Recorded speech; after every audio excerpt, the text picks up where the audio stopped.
Assalamualaikum warahmatullahi wabarakatuh. Perkenalkan, nama saya Lili Fitriani, SPD, CGP Angkatan 11 Kabupaten Damasraya, Sumatera Barat. Pada kesempatan ini, saya akan memaparkan slide yang berkenaan dengan diseminasi budaya positif di sekolah.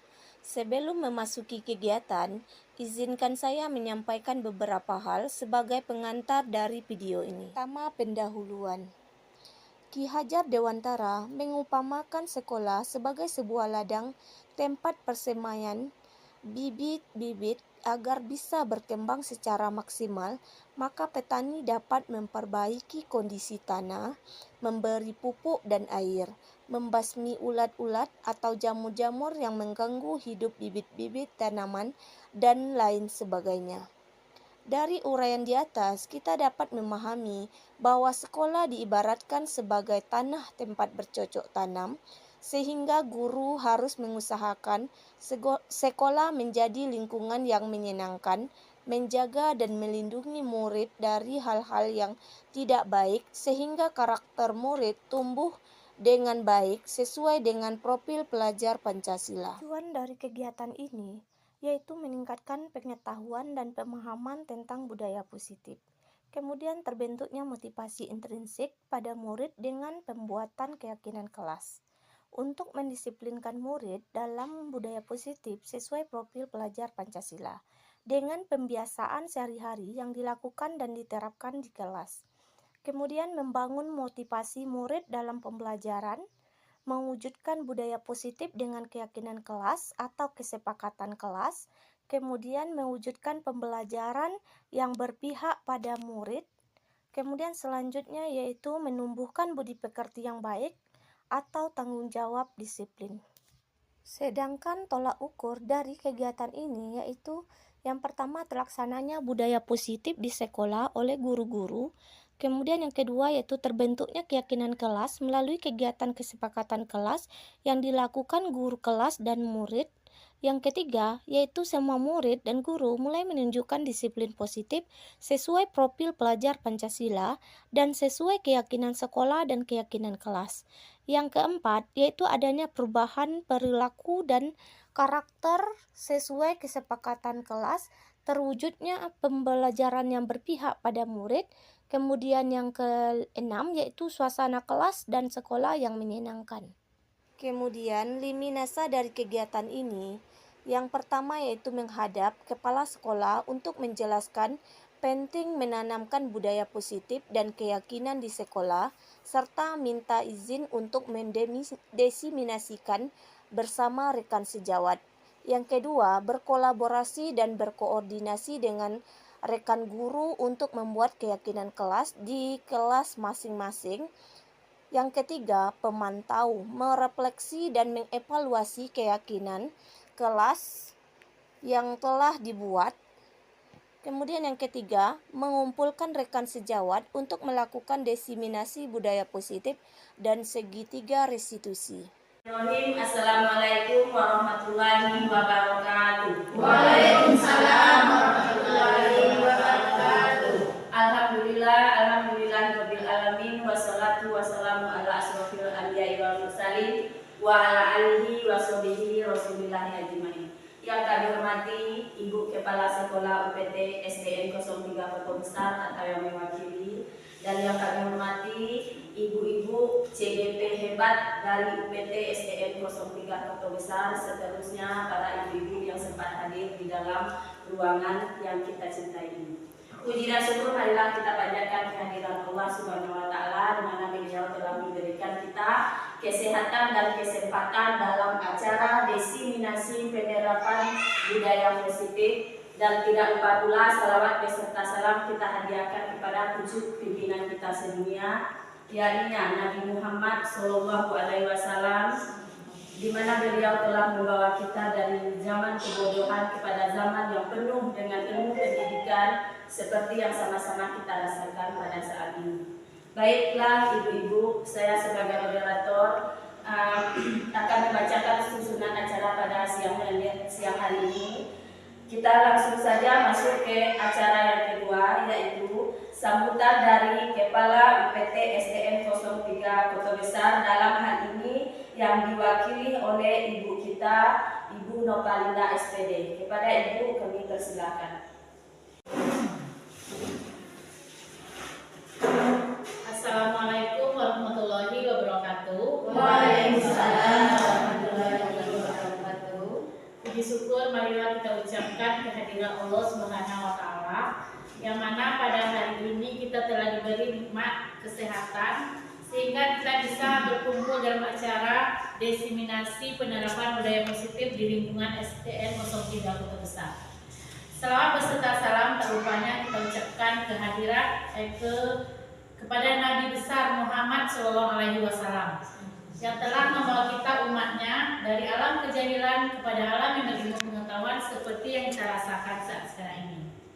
Baiklah, yang terhormat rekan-rekan guru SDN 03 Kota Besar, yang terhormat rekan-rekan CGP Angkatan 11 Kabupaten Damastraya, seterusnya kepada seluruh peserta yang hadir pada hari ini yang ikut dalam acara diseminasi penerapan budaya positif. Saya sangat terima kasih sekali kepada CGP Hebat Angkatan 11 Kabupaten Damastraya yang telah berkontribusi di lingkungan UPT SD Negeri 03 Kota Besar dalam hal menerapkan budaya positif yang ada di sekolah. Dalam hal ini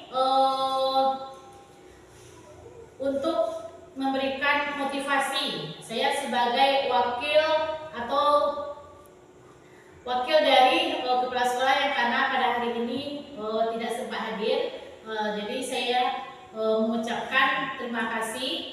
Kemudian saya sangat memotivasi sekali para CGP Hebat Angkatan 11 Kabupaten Damastraya yang telah menerapkan ilmunya di UPT SDN 03 Kota Besar. Baiklah, saya tidak akan memanjangkan kata-kata pembukaannya.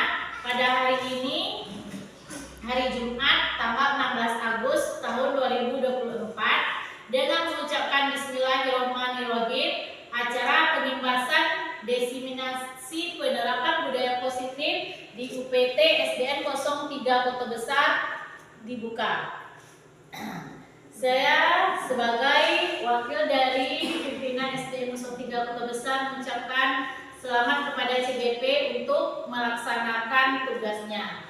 Saya akhiri dengan Assalamualaikum warahmatullahi wabarakatuh. Waalaikumsalam warahmatullahi wabarakatuh. Assalamualaikum warahmatullahi wabarakatuh. Waalaikumsalam warahmatullahi wabarakatuh. Alhamdulillah, alhamdulillah. Assalatu wassalamu ala asrofil anbiya'i wal mursalin wa ala alihi wa sahbihi rasulillahi ajma'in. Puji syukur kehadiran Allah Subhanahu wa taala yang mana beliau telah memberikan kita rahmat dan karunia-Nya kepada kita sehingga kita bisa melaksanakan yaitunya diskusi mengenai diseminasi penerapan budaya positif pada ruangan yang sederhana ini. Salawat beriringan salam tak lupa pula kita panjatkan kepada Nabi besar Muhammad SAW yang mana beliau telah membawa kita dari alam kebodohan kepada alam yang penuh dengan ilmu pengetahuan. Yang terhormat yaitu Ibu Nopalina selaku mewakili kepala sekolah, kemudian rekan-rekan guru lain yang telah ikut berpartisipasi dalam melakukan yaitu aksi nyata modul 1.4 yang saya diskusikan pada hari ini, yaitu mengenai penerapan budaya positif di UPT SD 03 Kota Besar. Terlebih dahulu saya minta untuk ibu-ibu mengisi absennya dulu.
MPDT dan pengajar praktik yaitu Ibu Sudarti SPDMM, dan saya sendiri sebagai calon guru penggerak angkatan 11 yaitu Lili Fitriani SPD. Di sini ada modul yang sudah saya kerjakan atau sudah dilaksanakan. Yang terakhir yaitu sekarang yaitu budaya positif. Kemudian masuk kepada tujuan pendidikan. Tujuan pendidikan menurut Ki Hajar Dewantara yaitu menjelaskan bahwa tujuan pendidikan yaitu menuntun segala kodrat yang ada pada anak agar mereka dapat mencapai keselamatan dan kebahagiaan yang setinggi-tingginya baik sebagai manusia maupun sebagai anggota masyarakat. Kemudian apa itu budaya positif? Yang dimaksud dengan budaya positif yaitu perwujudan nilai-nilai keyakinan dan kebiasaan di sekolah yang berpihak pada murid agar murid dapat berkembang menjadi pribadi yang kritis, penuh hormat, dan bertanggung jawab sesuai dengan profil pelajar Pancasila. Kemudian selanjutnya yaitu ada 7 konsep dalam modul budaya positif. Nanti di sini saya akan menguraikan satu-satu. Yang pertama yaitu adalah perubahan paradigma belajar. Yang kedua disiplin positif. Yang ketiga kebutuhan dasar manusia. Motivasi perilaku manusia. Posisi kontrol guru. Kemudian selanjutnya segitiga restitusi. Yang selanjutnya itu keyakinan kelas. Kemudian dilanjutkan. Yang pertama itu pembelajaran dengan paradigma. Apa itu pembelajaran paradigma? Yaitu baru dirancang dengan berdasarkan prinsip pembelajaran yang berdiferensiasi, sehingga setiap siswa belajar sesuai dengan kebutuhan dari tahap perkembangannya untuk mewujudkan profil pelajar Pancasila. Pembelajaran paradigma baru memastikan praktek pembelajaran yang berpusat pada murid, yang mana setiap murid belajar sesuai dengan kebutuhan dan tahap perkembangannya. Di sini ada 6 fondasi yang ada pada profil pelajar Pancasila. Yang pertama yaitu beriman, bertakwa kepada Tuhan Yang Maha Esa dan berakhlak mulia. Kemudian yang kedua mandiri, yang ketiga bernalar kritis, yang keempat yaitu berkebinekaan global, yang kelima yaitu bergotong royong, dan terakhir yaitu kreatif. Di sini ada pertanyaan semantik. Silakan Ibu menjawab apakah Ibu setuju atau tidak setuju. Hukuman dapat mendisiplinkan anak. Apakah itu benar atau apakah setuju Bapak Ibu atau tidak setuju? Tidak setuju. Berarti hukuman dapat mendisiplinkan anak, tidak setuju. Tidak setuju. Nanti kita lihat jawaban yang benarnya ya. Kemudian kita lanjutkan pertanyaan yang kedua. Kalimat yang kedua itu pemberian hukuman dengan hal positif seperti membaca. Setuju. Dengan membaca berarti setuju. Atau membersihkan halaman sekolah dapat meningkatkan disiplin anak. Menyapu atau membersihkan pekarangan sekolah. Apakah itu setuju atau tidak setuju? Setuju. Kemudian yang ketiga, memberi penghargaan dapat meningkatkan motivasi belajar anak. Setuju. Setuju. Kita lihat apakah jawaban Ibu benar, setuju atau tidak setuju. Berarti hukuman dapat mendisiplinkan anak itu tidak setuju tadi ya. Kemudian yang keduanya pemberian hukuman dengan hal positif seperti membaca itu setuju. Kemudian memberikan penghargaan dan meningkatkan motivasi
bermanfaat. Penguatan positif atau rujukan adalah bentuk kontrol segala usaha untuk mempengaruhi murid agar mengulangi suatu perilaku tertentu adalah suatu usaha untuk mengontrol murid tersebut. Dalam jangka waktu tertentu, kemungkinan murid tersebut akan menyadari dan mencoba untuk menolak rujukan kita, atau bisa jadi murid tersebut menjadi tergantung pada pendapat sang guru untuk berusaha. Orang merasa bersalah dapat menguatkan karakter. Menggunakan kritik dan rasa bersalah untuk mengontrol murid menuju pada identitas gagal. Mereka belajar untuk merasa buruk tentang diri mereka. Mereka mengembangkan dialog diri yang negatif, kadang-kala sulit bagi guru untuk mengidentifikasi bahwa mereka sedang melakukan perilaku ini. Karena seringkali guru cukup menggunakan suara halus untuk menyampaikan pesan negatif. Kemudian yang selanjutnya, ilusi bahwa orang dewasa memiliki hak untuk memaksa. Banyak orang dewasa yang percaya bahwa mereka memiliki tanggung jawab untuk membuat murid-murid berbuat hal tertentu. Apapun yang dilakukan dapat diterima selama ada sebuah kemajuan berdasarkan sebuah pengukuran kinerja. Pada saat itu pula orang dewasa akan menyadari bahwa perilaku memaksa tidak akan efektif untuk jangka waktu yang panjang dan sebuah hubungan permusuhan akan terbentuk. Itulah ilusi yang telah saya bacakan. Kemudian ada di sini beberapa perubahan paradigma stimulus respon atau teori kontrol. Siapa yang sesungguhnya yang memiliki kontrol? Di sini ada stimulus respon dan teori kontrol atau pilihannya. Contohnya, kita mencoba mengubah orang agar berpandangan sama dengan kita. Sedangkan teori kontrolnya yaitu kita berusaha memahami pandangan orang lain tentang dunia. Kemudian selanjutnya, perilaku buruk dilihat sebagai suatu kesalahan. Sedangkan teori kontrolnya yaitu semua perilaku memiliki tujuan. Kemudian yang ketiga, orang lain bisa mengontrol saya. Yang teori kontrolnya hanya Anda yang bisa mengontrol diri Anda. Kemudian yang berikutnya, saya bisa mengontrol orang lain. Teori kontrolnya Anda tidak bisa mengontrol orang lain.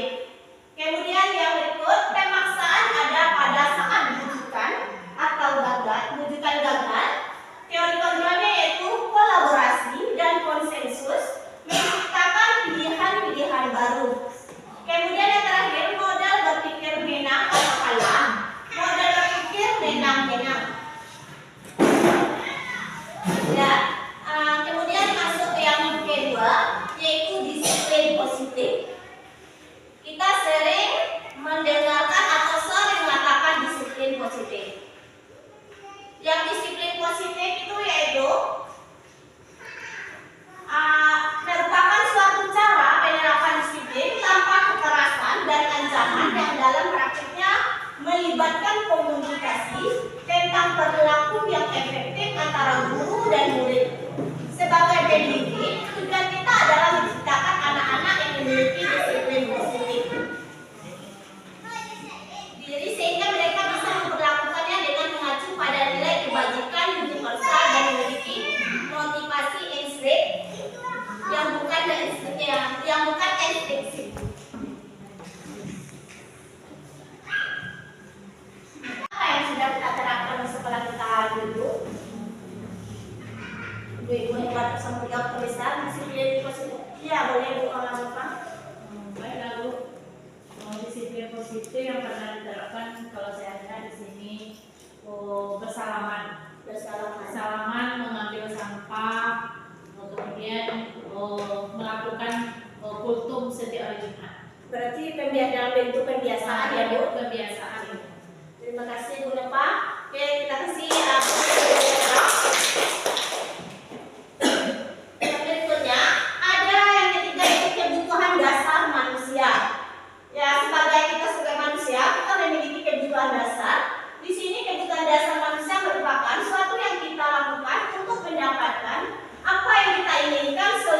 tindakan yang kita lakukan memiliki tujuan semua usaha terbaik yang kita lakukan agar kebutuhan dasar kita terpenuhi dengan baik. Kemudian ada di sini kebutuhan dasar manusia, yaitu ada 5. Bisa tolong dibacakan Ibu Rati. Baik, saya akan membacakan 5 kebutuhan dasar manusia. Yang pertama, bertahan hidup. Yang kedua, kasih sayang dan rasa diterima. Yang ketiga, penguasaan. Yang keempat, kebebasan. Dan yang kelima, kesenangan. Ya, terima kasih Bu Rati. Ya, seperti yang sudah dibacakan Ibu Rati tadi, kita yaitu untuk bertahan hidup. Di mana untuk bertahan hidup, yaitu harus makan dan pakaian, kemudian tempat tinggal, keamanan dan kesehatan. Kalau tidak ada itu, bagaimana kita akan bertahan hidup? Kemudian kasih sayang dan rasa diterima. Rasa diterima ini peduli, yaitu dipedulikan, berbagi, kerjasama, menjadi bagian dalam kelompok. Sama hal dengan peserta didik kita di dalam kelas. Dengan adanya kerjasama, dengan adanya belajar diskusi atau belajar kelompok, sehingga terciptalah rasa kasih sayang dan rasa diterima di lingkungan sekolah. Kemudian yang ketiga adalah penguasaan. Penguasaan yaitu harga diri, keinginan untuk dianggap, memimpin, berprestasi, diakui dan didengar. Ya, kemudian kita lanjutkan kebebasan. Kebebasan di sini yaitu mandiri, memiliki pilihan mencoba hal baru, mampu mengendalikan arahan dirinya. Kemudian yang selanjutnya kesenangan, bermain, humor, antusiasme dan tertawa. Itulah kebutuhan dasar manusia yang perlu kita butuhkan. Kemudian selanjutnya yaitu yang keempat, motivasi perilaku manusia. Di sini ada 3, untuk menghindari ketidaknyamanan atau hukuman. Biasanya kita melakukan sesuatu karena ada sesuatunya, karena tidak nyaman atau takut hukuman. Di sini murid melakukan disiplin diri karena ia takut dihukum. Ini merupakan motivasi yang berasal dari eksternal, yaitu dari luar. Kemudian ada untuk mendapatkan imbalan atau penghargaan dari orang lain. Murid melakukan disiplin diri karena ia takut dihukum. Ia merupakan motivasi, ini merupakan motivasi eksternal. Ya, biasanya yang berasal dari luar. Kemudian yang ketiga, menghargai nilai-nilai kebajikan diri sendiri. Murid melakukan disiplin diri karena sadar akan nilai kebajikan dirinya. Motivasi yang bersifat internal, bukan eksternal. Inilah yang perlu kita miliki untuk mendapatkan nilai-nilai kebajikan diri sendiri, yaitu yang berasal dari dalam diri atau bersifat internal. Kemudian di sini ada beberapa kalimat, yaitu ada hukuman ataukah itu konsekuensi. Yang pertama kalimatnya, lari mengelilingi lapangan basket 2 kali karena terlambat hadir di sekolah. Apakah itu termasuk hukuman atau konsekuensi? Hukuman. Ya, berlari. Kalau berlari berarti itu hukuman. Kemudian 2, membersihkan coretan yang dibuat di meja tulis. Konsekuensi. Ya, kalau konsekuensi berarti dia merasa bersalah dan perlu ada rasa tanggung jawab. Berdiri di depan kelas sambil mengangkat kaki. 1, karena tidak bisa menjawab pertanyaan. Hukuman. Ya, itu dalam bentuk hukuman. Kemudian yang keempat, mencatat 100 kali di dalam buku kalimat, saya tidak akan terlambat lagi. Hukuman atau konsekuensi? Hukuman. Misalnya anak itu datang terlambat, kita minta dia untuk menulis kalimat, saya tidak akan terlambat lagi. Hukuman. Oke. Kemudian lanjutkan, menggantikan kertas tugas tema yang telah dicoret-coret. Itu konsekuensi. Iya, itu konsekuensi agar dia bertanggung jawab atas kesalahan yang telah dilakukan. Oke. Ya, ini jawaban yang perbedaannya ya. Membersihkan coretan yang meja tulis adalah konsekuensi. Next. Dari sini ada perbedaan antara hukuman dan konsekuensi. Sesuatu yang menyakitkan harus terjadi kalau itu bentuk hukuman. Kemudian tindakan konsekuensi, sesuatu harus terjadi. Kemudian hukuman membuat anak sakit atau fisiknya maupun hati untuk jangka waktu yang lama. Kemudian anak menghargai disiplin. Kemudian hukumannya yang berikutnya paksaan. Kemudian yang konsekuensinya stimulus dan tanggapan. Jadi tanggapan. Kemudian mendorong anak menyakiti diri sendiri. Kemudian konsekuensinya mendorong anak agar mudah menyesuaikan diri. Kemudian yang selanjutnya konsep diri yang buruk, konsekuensi konsep diri yang baik. Kemudian selanjutnya anak belajar untuk menyembunyikan kesalahan, sedangkan konsekuensinya yaitu anak belajar untuk mematuhi peraturan. Selanjutnya yang terakhir yaitu marah, rasa bersalah, dipermalukan, merasa tidak dihargai. Sedangkan konsekuensinya kehilangan hak, dibuat tidak nyaman, diasingkan untuk sementara. Itu perbedaan hukuman dan konsekuensi.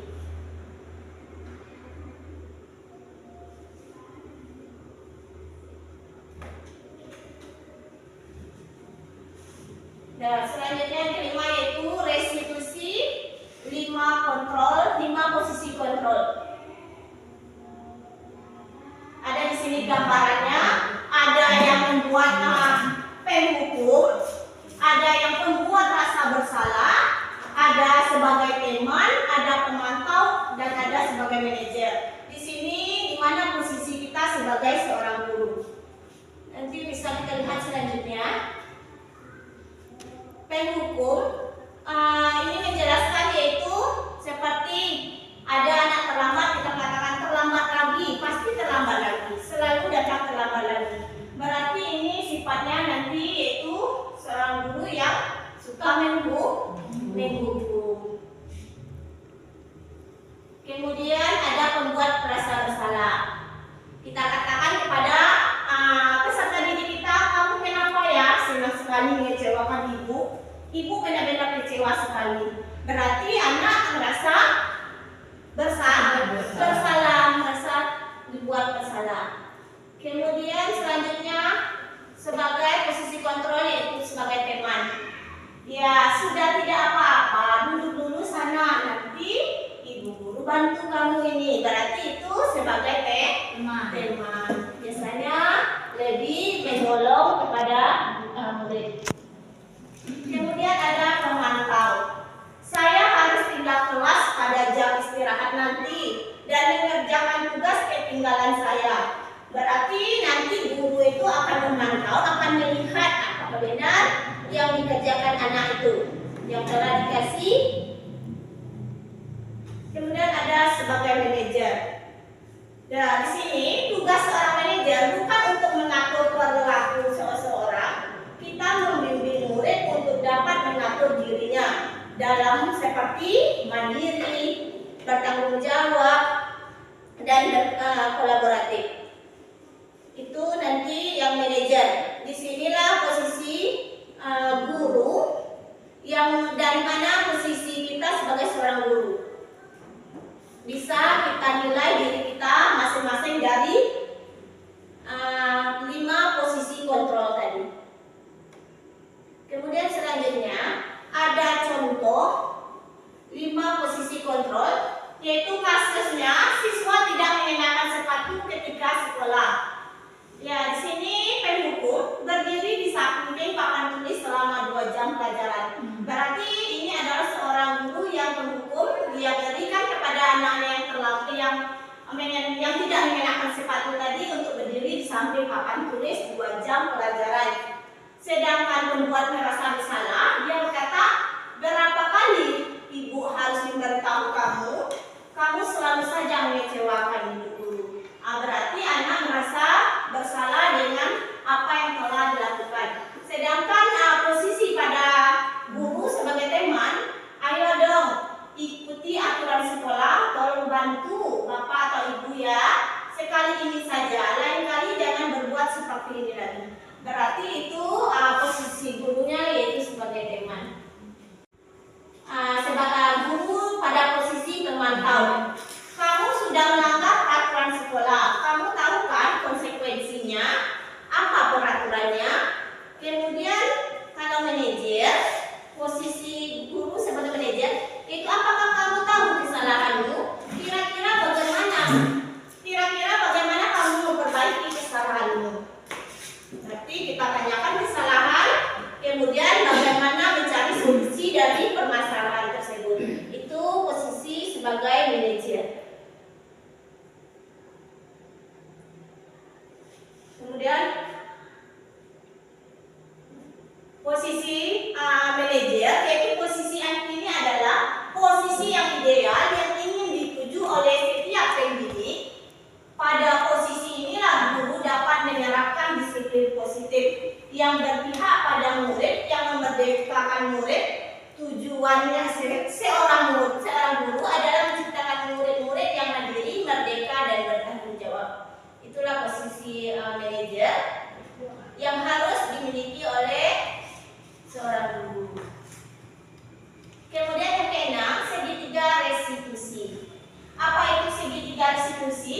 Yaitu di sini menurut dosen, yaitu 2004, restitusi adalah sebuah cara menanamkan disiplin positif pada murid, suatu proses menciptakan kondisi bagi murid untuk memperbaiki kesalahan mereka, sehingga mereka kembali pada kelompok mereka dengan karakter yang lebih kuat.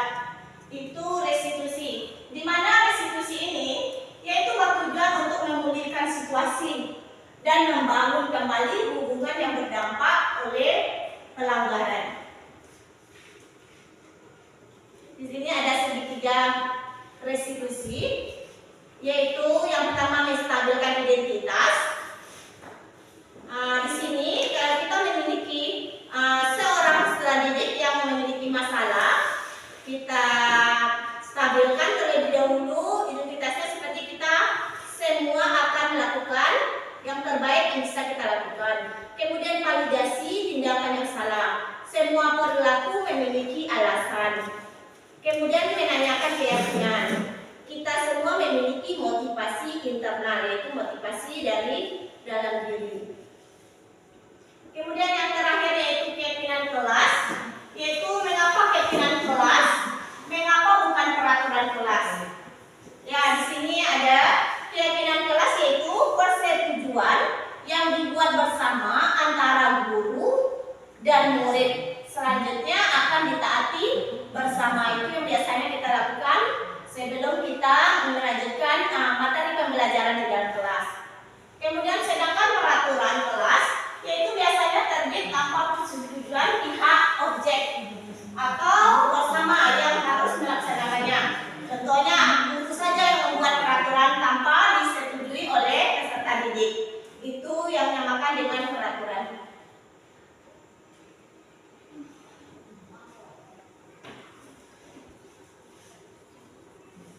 Dan kemudian lanjutkan kegiatan membuat keyakinan kelas. Bagaimana kita membuat kegiatan keyakinan kelas? Yaitu pertama melakukan diskusi tentang perbedaan peraturan dan keyakinan. Apa bedanya peraturan dan apa itu keyakinan? Kemudian kita rumuskan peraturan menjadi keyakinan. Kemudian yang terakhir yaitu menempelkan keyakinan di kelas.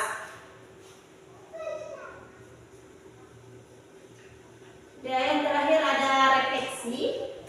Hal baru apa yang mengubah paradigma Ibu setelah mengikuti kegiatan ini? Apakah ada di antara Ibu yang mau merefleksi kegiatan kita hari ini? Ya, boleh Bu Ina. Terima kasih. Kita mencoba mengikuti kegiatan kita pada hari ini. Hal baru apa yang mengubah paradigma tadi yang saya telah mengikuti kegiatan. Di sini saya menyadari pentingnya pengembangan karakter murid sebagai fondasi utama. Tak hanya sekedar pencapaian akademik, tetapi kepada pembentukan sikap. Berarti tidak hanya akademik, tetapi kepada pembentukan sikap yaitu karakter seorang peserta didik. Ya, terima kasih Bu Lina. Oke, selanjutnya perasaan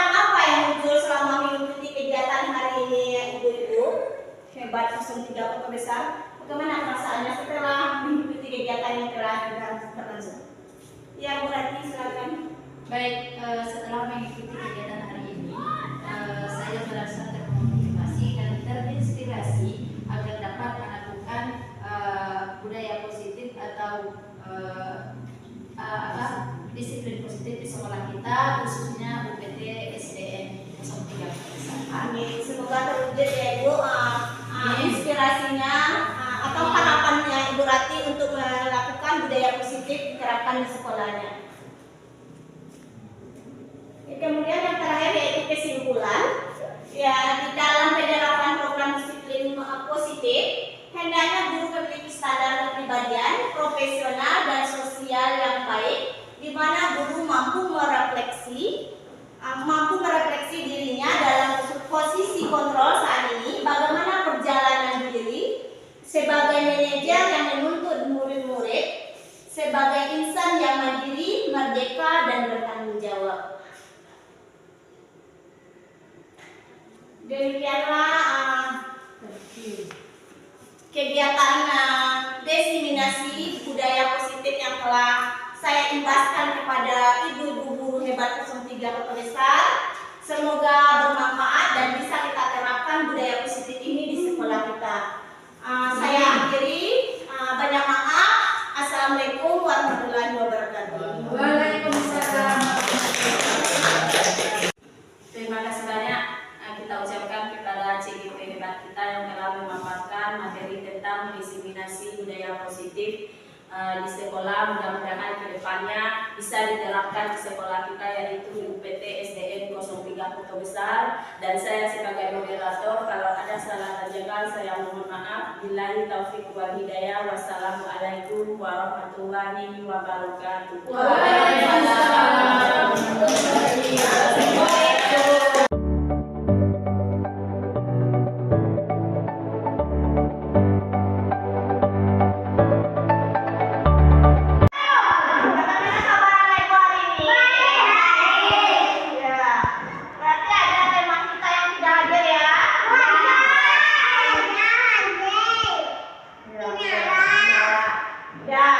Semoga besok kita sudah lengkap semuanya.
apa? Kita berkata tidak. Berarti dalam belajar kita harus tidak boleh berjalan dalam belajar. Ini termasuk ke dalam disiplin. Ya, tidak ada yang bermain, tidak ada makan, itu masuk ke dalam kedisiplinan kita. Berarti yang pertama yaitu disiplin. Kemudian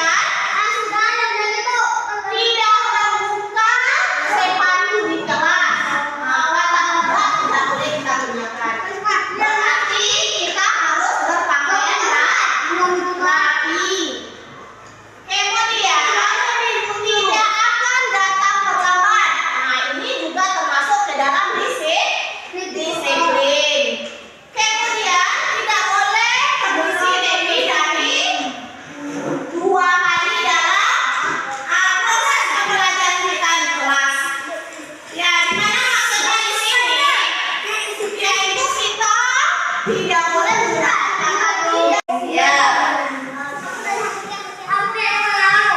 Kemudian lagi tidak boleh berbicara dalam kelas.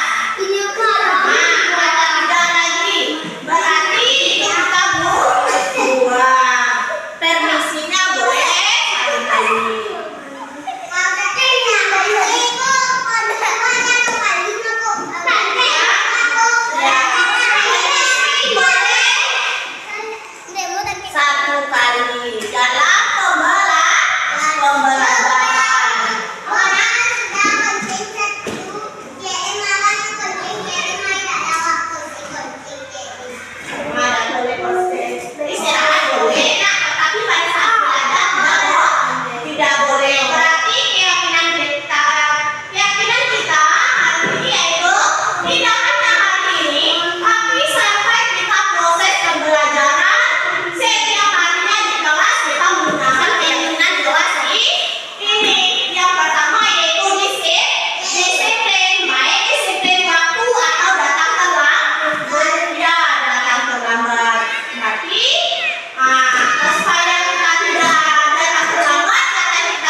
Tuhan.